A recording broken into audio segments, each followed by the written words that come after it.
I'm supposed to be talking about improving refugee health. I'm not sure that I'm going to talk about that completely. I do want to talk about leadership in connection with refugees, since you're all supposed to be the future health leaders. Leadership is actually quite an interesting subject in this country right now, because there seem to be two styles of leadership. Well, there's only one style of leadership in Australia, but there are two styles of leadership in principle. And the style that we seem to have fastened on in recent years is the Jim Hacker style. Now, Jim Hacker, yes, Prime Minister, this is like back in Babelfish days.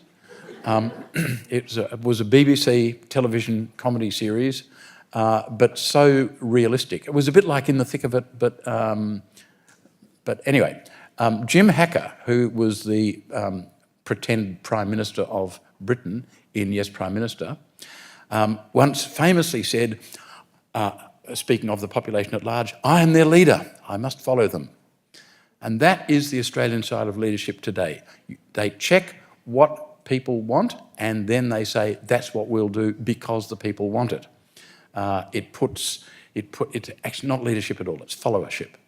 The other style of leadership, which we last saw in this country, arguably in the early 1970s, is you have an idea, you have a view, you say, this is what I believe and I want to persuade you, you should believe it as well.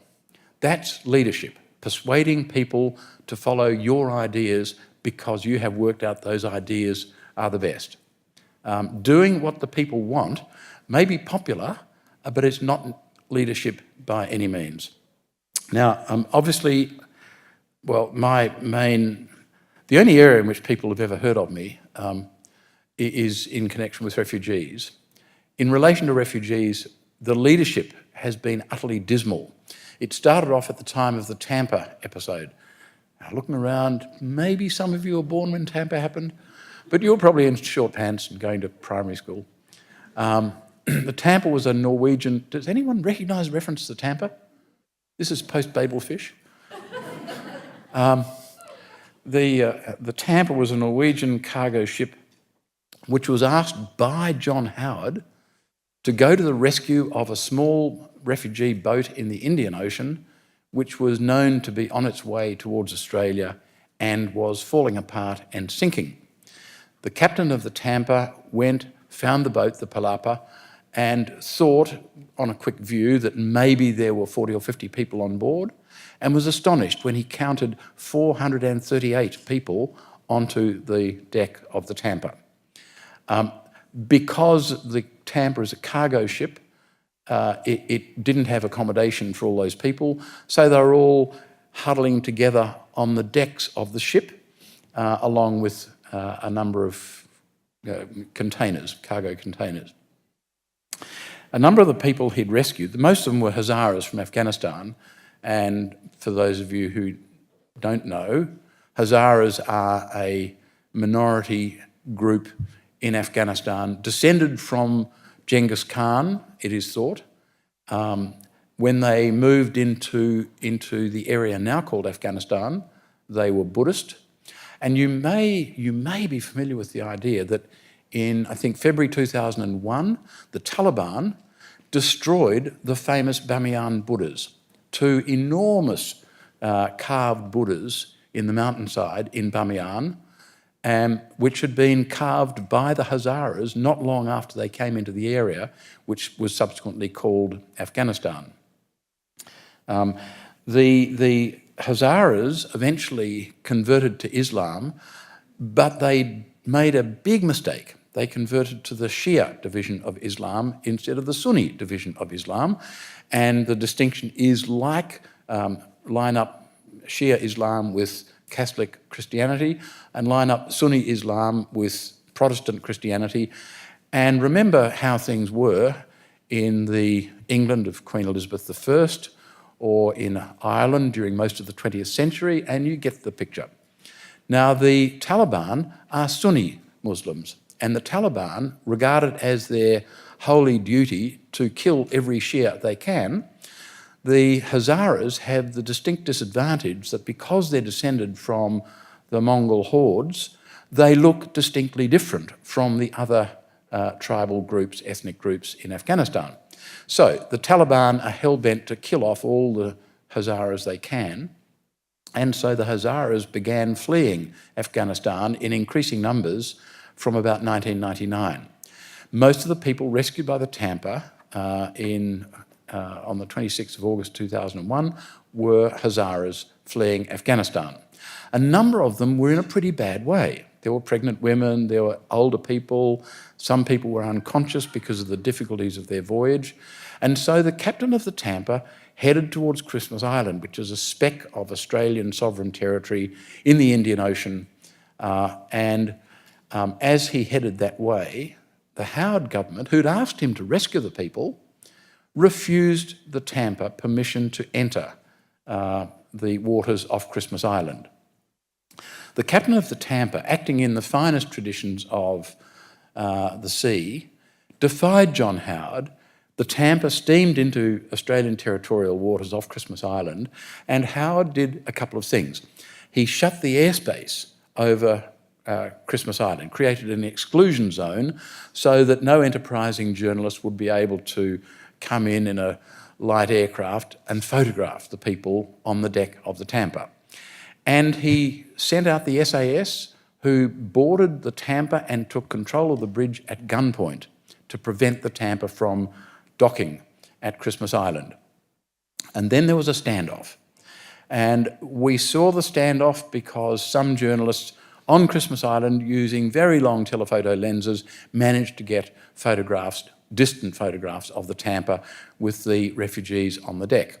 The captain of the Tampa was told that he could leave and go somewhere else, but the difficulty for him was that the Tampa is licensed for 50 people. He had 47 crew and an unexpected 438 passengers. So going back to open seas was practical difficulty. Now, a friend of mine who had much more legal imagination than I did thought of a case theory that he thought might resolve the impasse. And he asked me if I would act pro bono on behalf of the asylum seekers. And I said yes, not because I knew anything about asylum seeker law or policy or anything of the sort, and I didn't, but because I thought it would be very uncomfortable to be held on the steel decks of a ship in the tropical sun. And I thought it was just not the way to treat people. By doing that case, I got introduced to all sorts of stuff about what's going on in this country that made me very uncomfortable. But the case was interesting in a different way. We went into court on a Friday afternoon, and I thought, cool, just go in, roll the arm over, get an injunction, go off for the weekend. It didn't play out that way. The Commonwealth sent along a fairly high-powered team, and they said to the judge, we want this case tried here and now. So the trial of that case began on a Friday night and ran Saturday, Sunday, Monday, Tuesday and Wednesday. And then the judge reserved his decision and came back the following week and handed down his decision at 2:15 in the afternoon, Melbourne time. Melbourne, I'm very keen on Melbourne. 2:15 in the afternoon, Melbourne time, on the 11th of September 2001. Think of the timing. 8 hours later, the attack on America happened. Next morning, we woke to screaming headlines about the attack on America. And all of a sudden, we no longer had terrorists, we just had Muslim terrorists. All of a sudden, we didn't have boat people, we just had Muslim boat people. All of a sudden, John Howard began calling boat people illegals. And that rhetoric has continued right to the present time. And our response to it has been increasingly strident until the public at large, I think, have been misled into thinking that the way we deal with boat people is a matter of protecting us from criminals. Remember when Scott Morrison became the Immigration Minister under Tony Abbott, he amped up the rhetoric of illegals and he began talking about border protection. Now, most people, unless they've been in a coma, were vaguely aware of the fact that there was a bit of a thing about boat people and that boat people were being deflected, forced offshore, processed offshore, a promise that they're not going to be resettled ever in Australia. And most people in Australia, 70% of them apparently, are generally supportive of this hard line on boat people. Why? I think it's because we've been persuaded by bad leadership that they are illegal and we need to be protected from them. Of course, it's complete bullshit, but that's how politics works in this new age of failed leadership. Interestingly, we discovered the reason Howard took the stand that he did in relation to the people rescued by the Tampa. And it turns out that he had been, he had a favourite in the lower house called Jackie Kelly. Jackie Kelly was the member for, is it Lindsay? One of the inner west electorates in Sydney. And she later got into some difficulty because her husband did something crooked in relation to a federal election. Anyway, she was a favourite of John Howard's. John Howard is going into the lower house to deliver his speech explaining his stance in relation to Tampa. Because when the Tampa arrived, that year, there had been the total number of boat people who had arrived in Australia was, 4,000 people. Well, you know, fan out and take the joint over. He was going into the lower house. Jackie Kelly came up to him. She said, "John, I'm very worried because a lot of my supporters are drifting across to One Nation, you know, Pauline Hanson's far-right party." And Howard apparently waved his speech at her and said, "Don't worry, this will fix it." Okay? So think about this. The whole point of the Tampa episode was for John Howard to attract back into the Liberal fold people who were drifting across to One Nation. The fact that the Tampa episode coincided with the attack on America made it easy for him to disparage boat people, not as desperate people looking for somewhere safe where they could live, but as criminals from whom we need to be protected. The lack of leadership in those simple facts is so blindingly obvious. What is not so obvious are the consequences for us as a nation and for the individual refugees. Now, you may remember a little bit of chronology. During the Tampa episode, the Pacific solution, so-called, was cobbled together at short notice. That involved deflecting asylum seekers who were heading towards Australia, deflecting them and sending them off to Papua New Guinea, Manus Island specifically, or Nauru. And the unhappy name Pacific Solution, with its echoes of an earlier time, is probably a result of the fact that it was all put together pretty fast to deal with the problem and specifically to win back some people on the far right. The problems, so-called, of boat people more or less faded out by about the end of 2006. And in the first Rudd government, attitudes to asylum seekers changed, but boats started coming again. Now, for those of you who are not aware of these issues, not critical if you aren't aware of these issues, arrival rates of boat people in Australia tend to track in parallel with global movements of refugees. As the numbers increase globally, the numbers arriving in Australia by boat increase. We get a tiny, tiny fraction of them, but we do tend to run in parallel with global refugee movement. Some people think, a lot of vain Australians think, that boat people come here because this is, you know, the best place on earth, you know, fabulous country, marvellous people, adorable, and why wouldn't they come here? Actually, it's not quite right. Kate and I have had refugees living with us since late 2001 at home, and most of them have been Hazaras. And one of the Hazaras who lived with us told me about his people smuggler. You know, I mean, people smugglers, they're the lowest of the low, according to some politicians. His people smuggler had 3 tariffs. This much would get you to Australia, this much would get you to Europe, and this much would get you to America. He had never heard of Australia. He didn't head towards Australia using a people smuggler because we're an adorable country. He came here because we were cheap. He didn't think we were all that adorable after he'd been in detention for a while. Under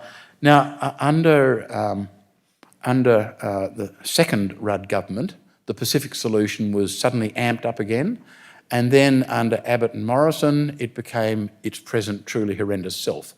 Let me give you a brief illustration of the healthcare difficulties associated with our treatment of asylum seekers, driven as it is by an irrational fear which has been generated by dishonest politicians. And in dishonest politicians, I mean specifically Tony Abbott and Scott Morrison, who are probably the two most dishonest, hypocritical politicians we've ever seen in this country.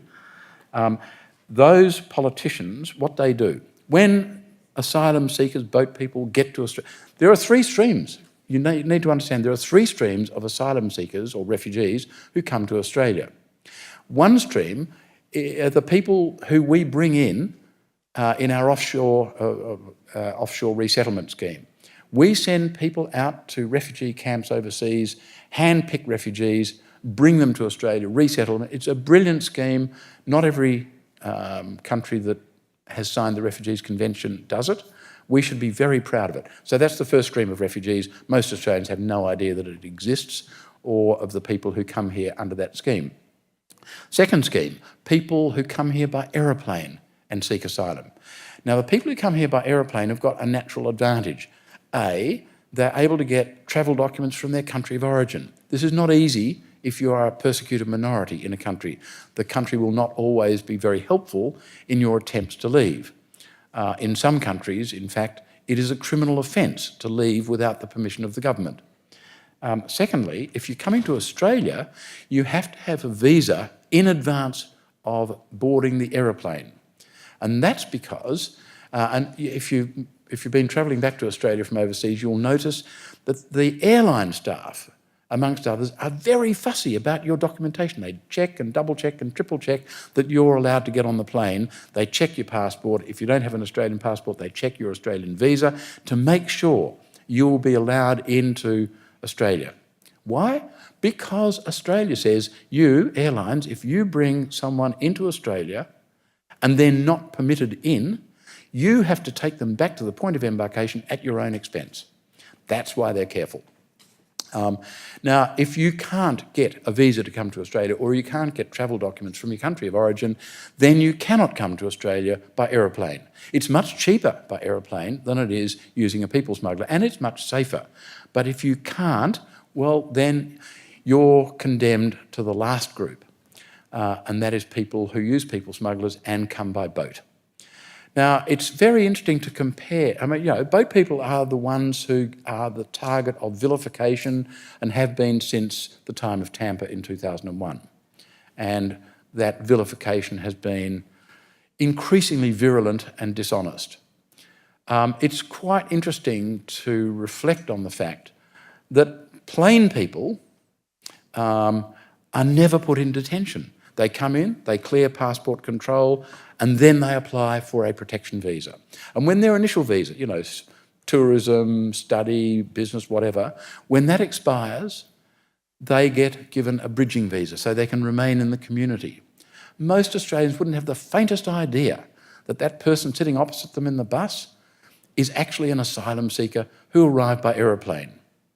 And on the figures over the last 15 years, round about 30% of aeroplane people end up being assessed as actual refugees. Okay? So they're allowed to live in the community, but they're probably not refugees when their claim has been finally decided. Boat people, on the other hand, are widely vilified, mistreated, and over the last 15 years, more than 90% of them have ultimately been assessed as refugees legally entitled to protection. So we lock up, mistreat and abuse the ones who are almost certainly refugees, and we're completely untroubled about the ones who are probably not refugees. I'm not sure how logical that is. So what's the mistreatment? Well, if they manage to get to Christmas Island, as one did yesterday, but we're not allowed to know about it because it's an operational matter, if they get to Christmas Island, and I have this report from doctors who worked on Christmas Island for IHMS, They would arrive after typically a journey of 8 or 10 days in very uncomfortable circumstances. They have typically come from countries which are landlocked, so they've never even seen the ocean, let alone been on it. They've typically had not enough to eat.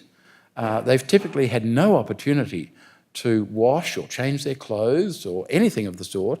They typically arrive in a state of physical misery. They typically arrive in clothing which is caked with their own excrement. And before they are allowed to wash and change, they are interviewed by an official from the Immigration Department. Why that little humiliation is needed, no one has ever fully explained. They're then subjected to a series of indignities. If they have any medical appliances, spectacles, hearing aids, false teeth, prosthetic limbs, those are confiscated and not returned. If they have any medications on them, they are confiscated and not returned. And one of the doctors told me that a person had a full-time job sitting in front of a rubbish bin, popping pills out of blister packs for later destruction. If they have medical documentation, it is taken from them and not returned. And so people with existing medical problems go untreated on Christmas Island unless someone is able to diagnose whatever difficulty they have. One of the doctors there told me of a woman who'd been held in detention on Christmas Island for about, I think, might have been 4 weeks or 6 weeks. She had not been assessed as appropriate for removal to Nauru because she was thought to be insane. They didn't know why she was insane. They didn't know what the form of madness was. And so this doctor decided to have a long consultation with this woman to find out what was going on. And it was a difficult consultation because although they're on opposite sides of the desk in the same room, the interpreter was in Sydney at the other end of the telephone. But after a long consultation, the doctor worked out that the problem was this woman is incontinent of urine. She can't leave her cabin without having urine running down her leg, and it was driving her insane. So the doctor says to immigration, this woman needs incontinence pads. Immigration's first reaction is, we don't do those. The doctor insisted, to her credit. She showed a bit of leadership, and eventually the department relented and agreed to provide the woman with 4 incontinence pads per day. Not enough. They said any more than 4 would be a fire hazard. She has to queue up for more, just as women have to queue up for sanitary items, and, you know, it's madness. Anyway, as soon as she got incontinence pads, the woman's behaviour transformed. All of a sudden, she was okay again. Now, that's perhaps emblematic of the level of healthcare which people in fact receive. I had a meeting in my chambers about maybe 2 months ago with 5 former health workers from Manus Island, plus a former detainee on Manus who joined the meeting by Skype from Iran. He had given up. He'd just abandoned his claim for protection, had returned to Iran voluntarily because he thought facing persecution in Iran was better than being persecuted in Manus by Australians. At that meeting, there were 5 former health workers, one of them, and by the way, a senior Labor parliamentarian who I've known for a long time. And one of the doctors was particularly compelling because, unlike me, he was not a bleeding heart. He came along because he was kind of interested to see what was going to happen. He has spent his professional career working in the prison system in Australia, including in maximum security prisons. He decided to spend a year working in Manus because the pay was good. So he says 3 or 4 things in particular that struck me and also struck the Labor politician. First, when he arrived at Manus and went to the compound, his inner response was, God, this is what the concentration camps must have been like.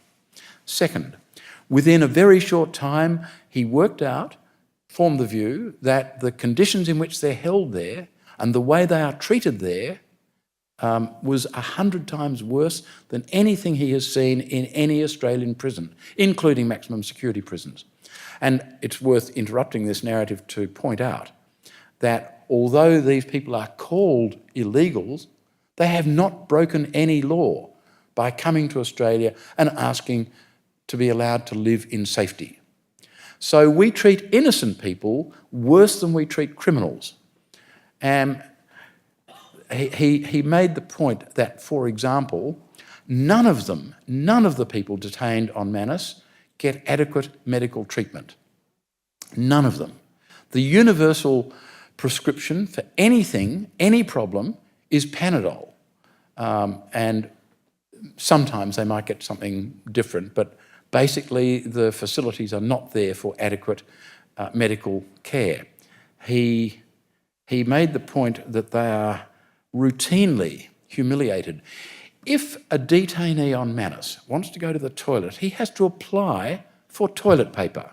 He has to specify how many squares he wants. There is a limit of 6 squares. Really? We're spending $5,000 million a year locking people up, and we ration the toilet paper. Nowhere is this written down, but that was this doctor's specific observation. By the end of his year on Manus, the doctor had formed the view that the barely concealed purpose of the way it runs is to break the spirit of people held there so they will abandon their claim for protection and return voluntarily to the country they have fled.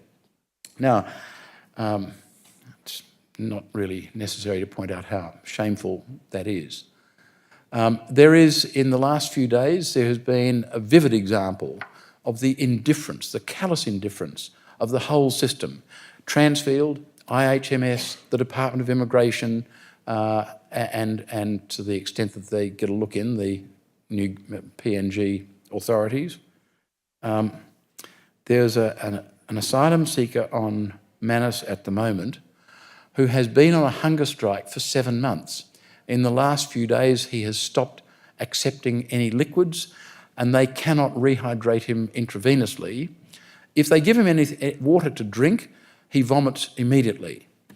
I've seen video footage of him taken a day or two ago, and he is clearly dying.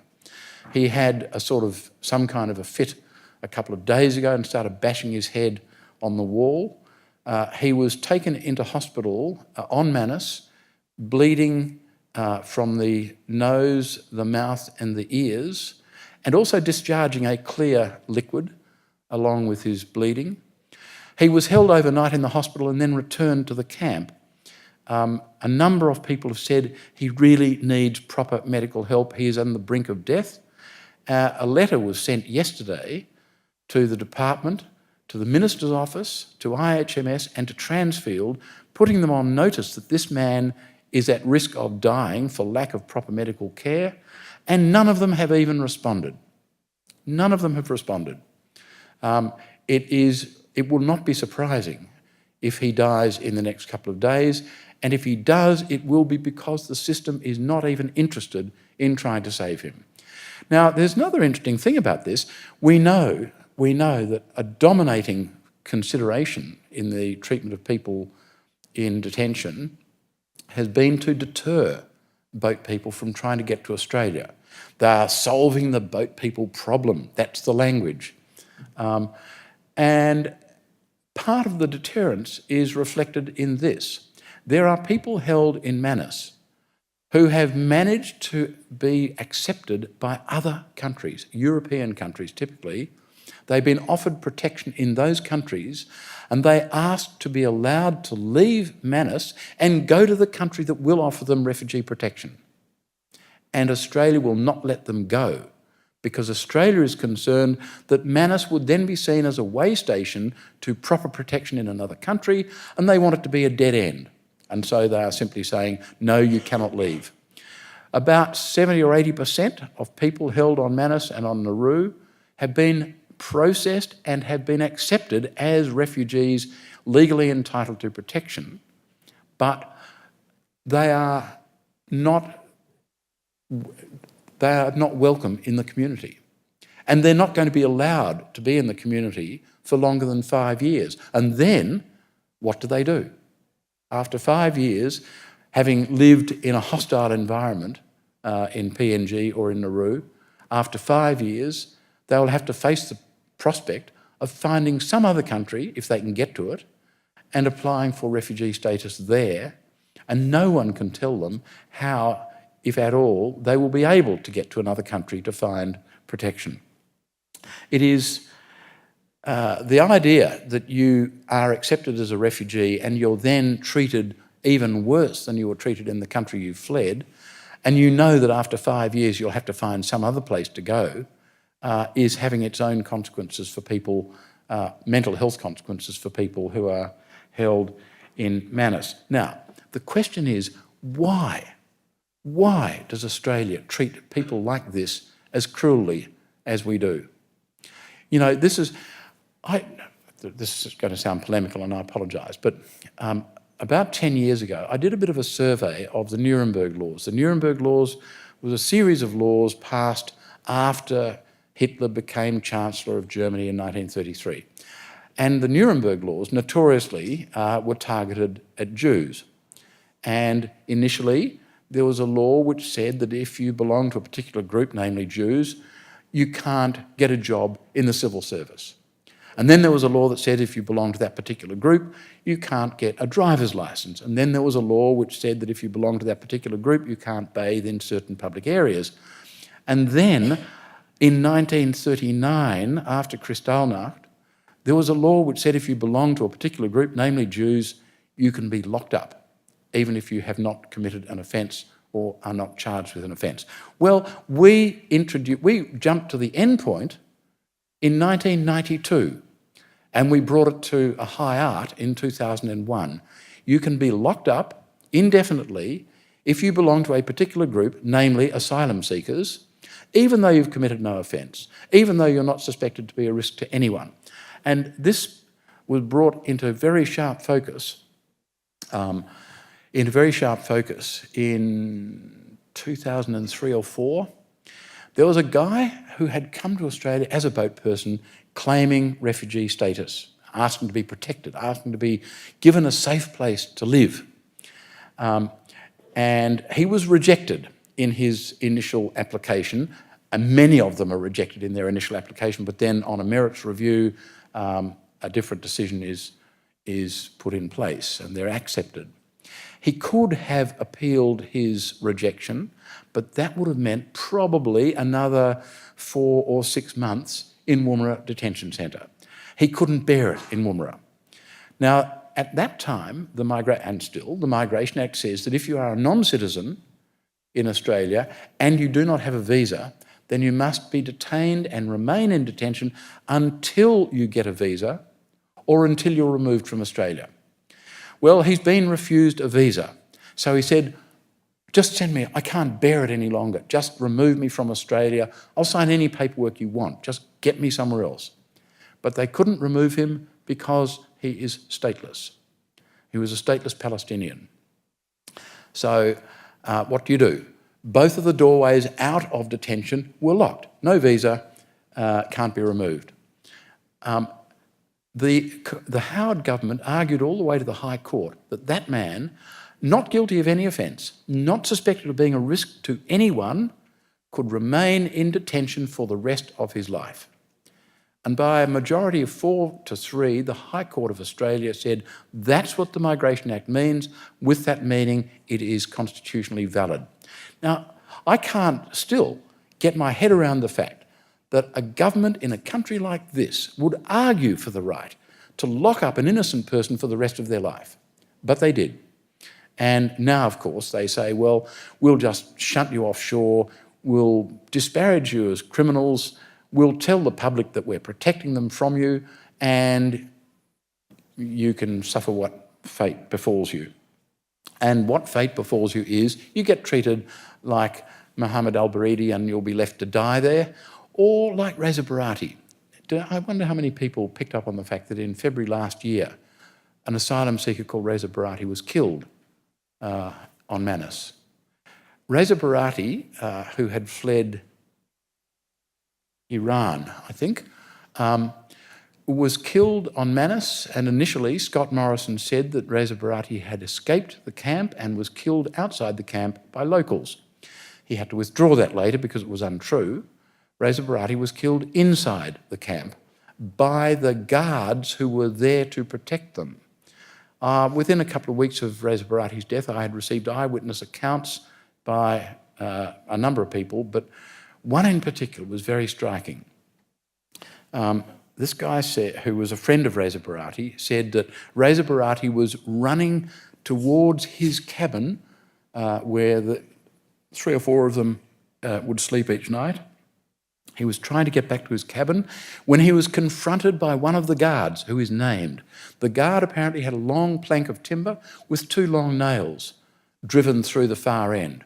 The guard swung it at Reza Barati and hit him on the scalp, lacerating him pretty badly. He took another swing and hit him on the scalp again.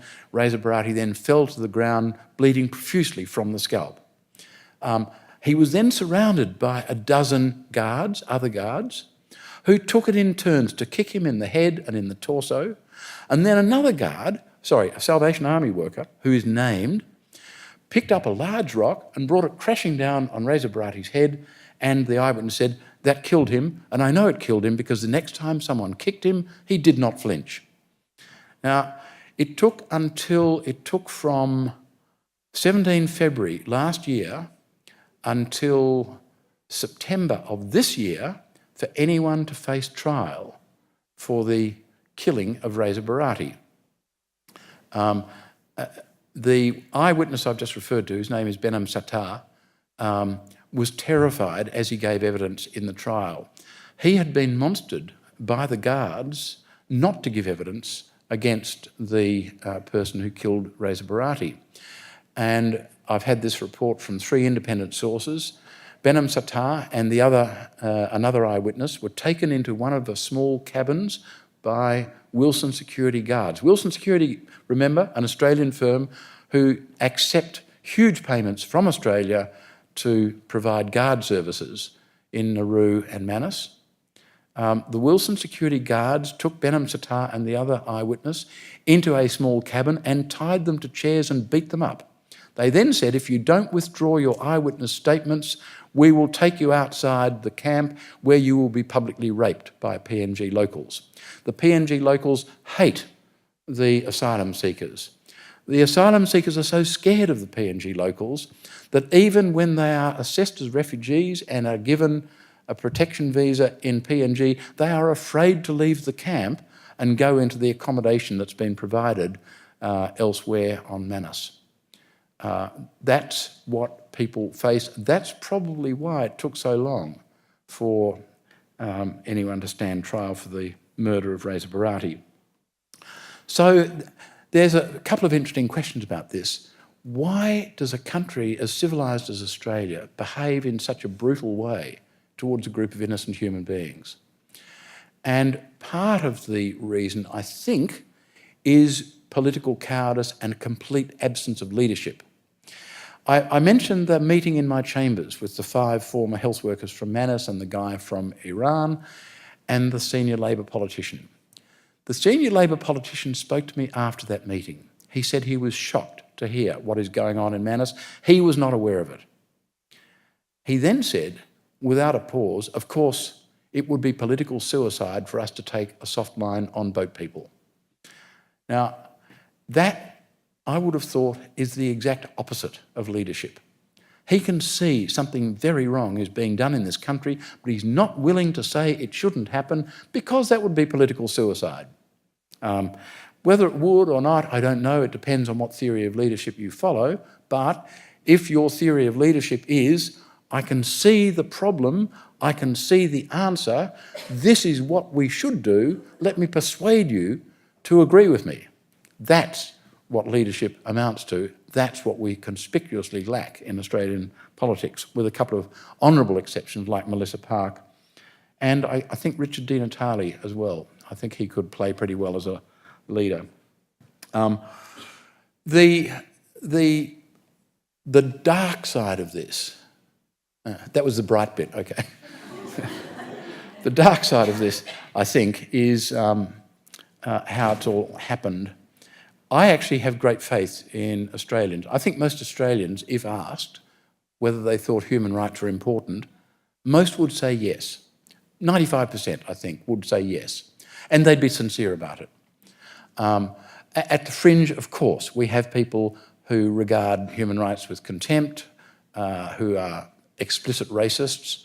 I don't think most Australians are racist. I think most Australians are xenophobic, and it can look like racism at times, but it's different. I think most Australians, though, do take human rights seriously, and that's probably because, probably because most Australians' human rights are never at risk. Never. Is anyone in this room whose human rights have ever been challenged, threatened in any way? In any event, we have this view that human rights are important. But then, think about this. For decades, most Australians have been aware of the fact that Aboriginal babies were for decades taken from their parents without proper cause, causing tremendous harm to the individual, to the children of that individual when they grow up and had a family, and to the parents of the child who was taken. You know, the generational echoes of the stolen generations will take a very long time to expunge. We knew about these things and very few people protested. Most Australians, unless they've been hiding under a rock, are aware at some level of consciousness that we mistreat asylum seekers, and very few Australians are worried by it. More recently, for 5 years, 2 Australian citizens, David Hicks and Mamdouh Habib, were held in shocking conditions in Guantanamo Bay Jail by the United States of America, our ally. They were held in shocking conditions without charge and without trial. And very, very few people were troubled by it. How do you reconcile those facts and that knowledge with a genuine belief in the importance of human rights? And I think, sadly, it comes to this, that when people in Australia say, we think human rights are important, what we actually mean is we think my human rights are important. And the human rights of my family and friends and neighbours are important. But abos, refos, musos, their human rights aren't quite the same. Because, and this is never actually, sometimes, but rarely articulated, because their humanity is not of the same order as ours. And the great thing about the medical profession is that the enlightened members of the medical profession know instinctively to see every patient as an individual human being whose humanity is of the same order as their own. And they treat each of them. I mean, you know, doctors, I don't think doctors discriminate when it comes to treating a cancer patient, whether that patient is guilty of domestic violence or is a blameless angel. Would any of you distinguish between them, depending on their antecedents? Would you treat a Muslim patient worse than you would treat a Christian patient or an agnostic patient? I suspect you wouldn't. I hope you wouldn't. That is, by necessary implication, a kind of leadership. You show by what you do that every individual human being is entitled to be treated with equal respect, with equal dignity.